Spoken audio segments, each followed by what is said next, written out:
Hello students, once again I Dr. Muhammad Asif has brought a new video for you, and that is the topic is final goods and intermediate goods in basic concepts of microeconomics of microeconomics. Students, this topic is very good. You just have to pay attention only and has to listen to me carefully. So let us start. Distinguish between final goods and intermediate goods. ठीक, तो if question is asked what do you mean by final goods, so we'll write all this side the side of final goods, and if it has been asked what do you mean by intermediate goods, so we have to write down the side of intermediate goods. Most of the time we have to classify. Goods have been given us and it has been asked to classify the goods as final goods or intermediate goods. I have also taken some examples here for you. तो okay we start. Final goods and intermediate goods. First is meaning. Final goods क्या होते हैं बेटे? Final goods वो goods होते हैं जिन्हें हम कंजम्पशन के लिए यूज करते हैं या इन्वेस्टमेंट के लिए पर्पज से यूज करते हैं. वो गुड्स जिन्हें हम कंजम्पशन के लिए या इन्वेस्टमेंट के लिए यूज करते हैं उन्हें बोलते हैं हम फाइनल गुड्स. तो final goods are those goods which are used either for consumption or for investment. Consumption and for investment, these are the 2 points.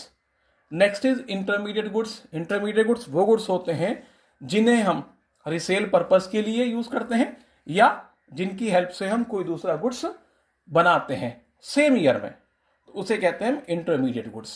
तो intermediate goods refer to those goods which are used either for resale और for further production in the same year. दूसरे production यानी as a raw material तो use करते हैं हम, या हमारा पर्पज उसे दोबारा से बेचना होता है, तो उन्हें कहते हैं इंटरमीडिएट गुड्स. और जिन्हें हम एज इट इज यूज करते हैं या पर्पज हमारा इन्वेस्टमेंट होता है उन्हें कहते हैं फाइनल गुड्स. नेक्स्ट आती है इसकी नेचर.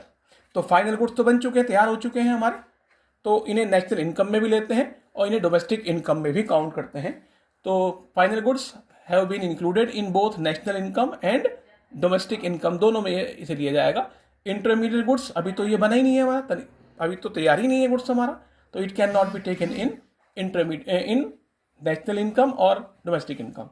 तो they are neither included in national income nor in domestic income. ना नेशनल इनकम में लिया जाएगा इन्हें और ना ही डोमेस्टिक इनकम में लिया जाएगा. नेक्स्ट बात करते हैं प्रोडक्शन बाउंड्री. तो फाइनल गुड्स तो बन के तैयार हो गए हमारे, तो जो प्रोडक्शन बाउंड्री थी वो क्रॉस हो चुकी है, उससे निकल चुके हैं, बाहर जा चुके हैं, तो they have cross the production boundary. इन्होंने प्रोडक्शन बाउंड्री क्रॉस कर ली है. और इंटरमीडिएट गुड्स अभी तो बन रहे हैं, अभी प्रोडक्शन चल रहा है हमारा, है ना, या हमारे बेचने हैं, हमें रिसेल करना है, तो अभी हमारे रखे हुए हैं हमारे जहाँ दुकान पर या हमारे गोडाउन में रखे हुए हैं, तो they are still within production boundary. ये अभी प्रोडक्शन बाउंड्री में ही है. नेक्स्ट एग्जाम्पल की बात कर रहे हैं हम इसके. जैसे milk purchase by house holds for consumption. हमने और आपने मिल्क परचेज किया है अपने इस्तेमाल करने के लिए, या car purchase as an investment, या कार परचेज कर ली अपने घर के इस्तेमाल के लिए, परचेज कर ली, एक इन्वेस्टमेंट हो गया हमारा, तो दीज आर फाइनल गुड्स. इसके एग्जांपल क्या हो गए? Milk use in dairy shop for resale. Dairy shop ने मिल्क परचेज करा है, अब डेयरी शॉप वाला क्या करेगा? उसको रिसेल करेगा, तो क्या कहलाएगा उसके लिए? ये इंटरमीडिएट गुड्स होगा. या coal use in factory for further production. आपने कोयला इस्तेमाल कर रहे हैं फैक्ट्री में फर्दर प्रोडक्शन के लिए.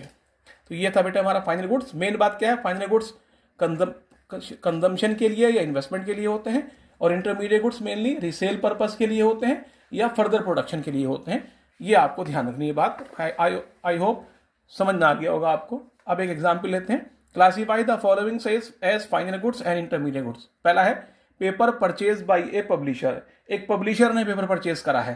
क्या करेक्ट क्यों हो रहा है? पब्लिशर ने पेपर परचेज किया, वो उस पर बुक पब्लिश करेगा, उस पर कुछ का इस्तेमाल करेगा, आगे फर्दर प्रोडक्शन में इस्तेमाल होगा वो, तो इसका मतलब क्या हो गया?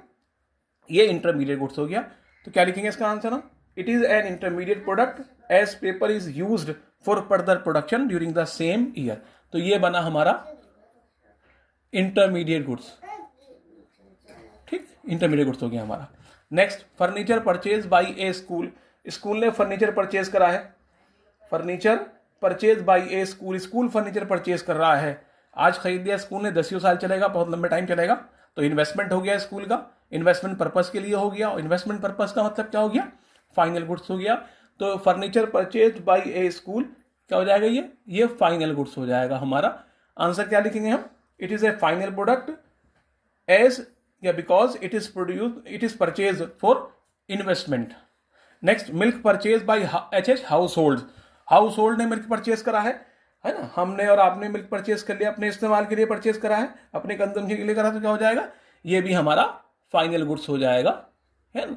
क्या लिखा जाएगा, milk is a final product as it is used by household for final consumption.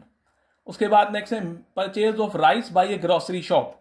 Purchase of rice by a grocery shop, grocery shop ने, किराना की दुकान ने राइस परचेज किया है। क्यों परचेज किया है राइस, उसने वो राइस परचेज किया, उसको फिर बाद में बेच देगा, प्रॉफिट पर बेचेगा, तो क्या हो गया हमारा, रीसेल पर्पज है। रीसेल पर्पज का मतलब क्या हो गया, इंटरमीडिएट गुड्स हो गया वो हमारा।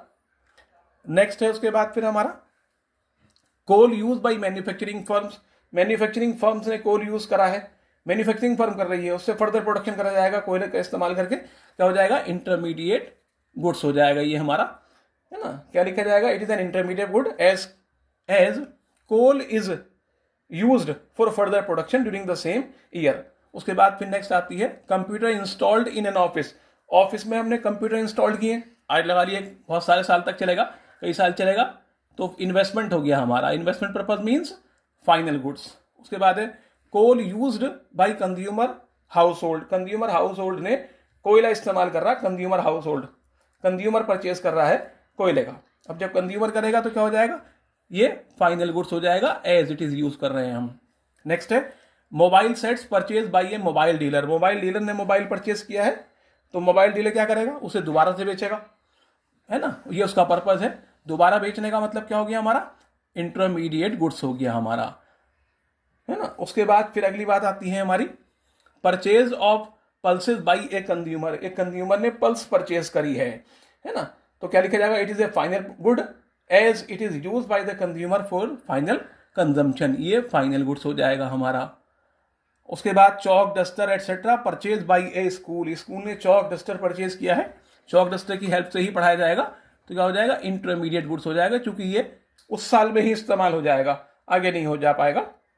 तो लास्ट है fertiliser use by the farmers. Farmers ने फर्टिलाइजर्स यूज किया है, उस फर्टिलाइजर्स की हेल्प से वो अगली क्रॉप उगाएगा, अपनी फर्दर प्रोडक्शन करेगा, तो फर्दर प्रोडक्शन का मतलब क्या हो जाएगा, इंटरमीडिएट गुड्स हो जाएगा। तो ये थे बेटा जी हमारे फाइनल गुड्स और इंटरमीडिएट गुड्स। ठीक, नेक्स्ट टॉपिक है हमारा, इसमें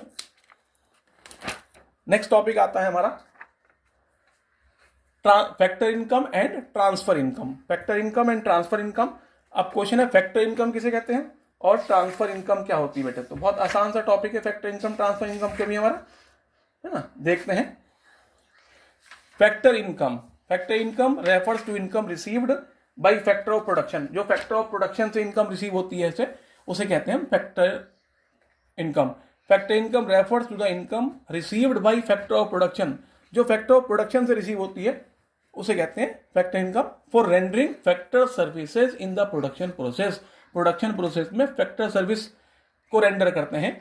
it is received for providing factor services of land, labour, capital and enterprise. ये फैक्टर सर्विस की प्रोवाइड करते हैं, है ना। It is received for providing factor services. ये फैक्टर सर्विस प्रोवाइड करने पर मिलती है हमें, जैसे लैंड है, लेबर है, कैपिटल है और एंटरप्राइज है। Factor income of normal residents of a country is included in natural income. इसे हम नेचुरल इनकम में इंक्लूड करते हैं। जैसे कौन कौन सी हैं, रेंट है, वेजेस है, इंटरेस्ट है और प्रॉफिट है। तो ये हुई बेटे हमारी फैक्टर इनकम। ट्रांसफर इनकम क्या होती है, it refers to income received without rendering any productive service in return. बदले में कोई प्रोडक्टिव सर्विस नहीं देते हैं हम, कोई प्रोडक्टिव सर्विस नहीं होती, वन हैंड होती है, वन साइड होती है। It is not included in natural income as it does not reflect any production of goods and services. ये कोई गुड्स एंड सर्विस का प्रोडक्शन नहीं होता इसमें, तो इसलिए ये नेचुरल इनकम में इंक्लूड नहीं होती। It can be received either with in the domestic territory of a country और फ्रॉम एब्रॉड। ये एब्रॉड से भी मिल सकती है और सेम कंट्री में भी हो सकती है। It is A unilateral income means one sided concept. एक वन साइडेड कॉन्सेप्ट होती है ना, जैसे scholarship, old age pension, unemployment allowance, ये सब क्या है, वन साइडेड है। स्कॉलरशिप स्टूडेंट्स को मिल रही है, उन्हें कुछ नहीं करना धरना, ठीक है, गवर्नमेंट उनसे कुछ बदले में तो कुछ ले ही नहीं रही, सिर्फ दे रही है गवर्नमेंट। ऐसे ही ओल्ड एज पेंशन जो बड़े बुजुर्गों को देती है सरकार, अनएम्प्लॉयमेंट है ना, अनएम्प्लॉयमेंट अलाउंस जो सरकार अनएम्प्लॉयमेंट अलाउंस देती है जो अनएम्प्लॉयड पर्सन हैं उनको, तो ये सब वन साइडेड होती है। अब हमें क्लासीफाई करना पहला अनएम्प्लॉयमेंट अलाउंस, तो अनएम्प्लॉयमेंट अलाउंस तो वन साइडेड है, इसका मतलब क्या हो गया, ये हमारी ट्रांसफर इनकम है। नेक्स्ट है salary received by Varun from A company, Varun को सैलरी मिली है, सैलरी कैसे मिल रही है बेटे, काम कर रहा है तो सैलरी मिल रही है, काम करने के बदले मिल रहा है तो क्या हो जाएगी, फैक्टर इनकम हो जाएगी। अगला financial help to earthquake victims, earthquake victims की हम फाइनेंशियल हेल्प करी है गवर्नमेंट ने, तो ये क्या हो गया बेटे, वन साइडेड है ये भी, तो ट्रांसफर इनकम हो जाएगी। Compensation received from the employees, employer से कंपनसेशन मिला है, एम्प्लॉयर से कंपनसेशन मिला है, काम करने के बदले मिल रहा है हमें, हम काम कर रहे हैं और हमें मिल रहा है, तो इसका मतलब क्या हो गया, हमारी फैक्टर इनकम हो गया। उसके बाद claim received from the insurance company by N injured worker, एक इंजर्ड हो गया आदमी, उसने इंश्योरेंस करा रखा था, अब उसे क्लेम मिला है, तो इसका मतलब ये तो शर्त थी इंश्योरेंस कंपनी से, तो क्या हो जाएगी, ये ट्रांसफर इनकम हो जाएगी। और लास्ट है birthday gift from A friend, एक फ्रेंड से बर्थडे गिफ्ट मिला है हमें, वन साइडेड है ना, बदले में हमें कोई देना लेना नहीं होता, तो ये भी हमारी क्या हो जाएगी, ये भी ट्रांसफर इनकम हो जाएगी। तो आई होप टॉपिक समझ में आया आपको। ओके बेटा जी।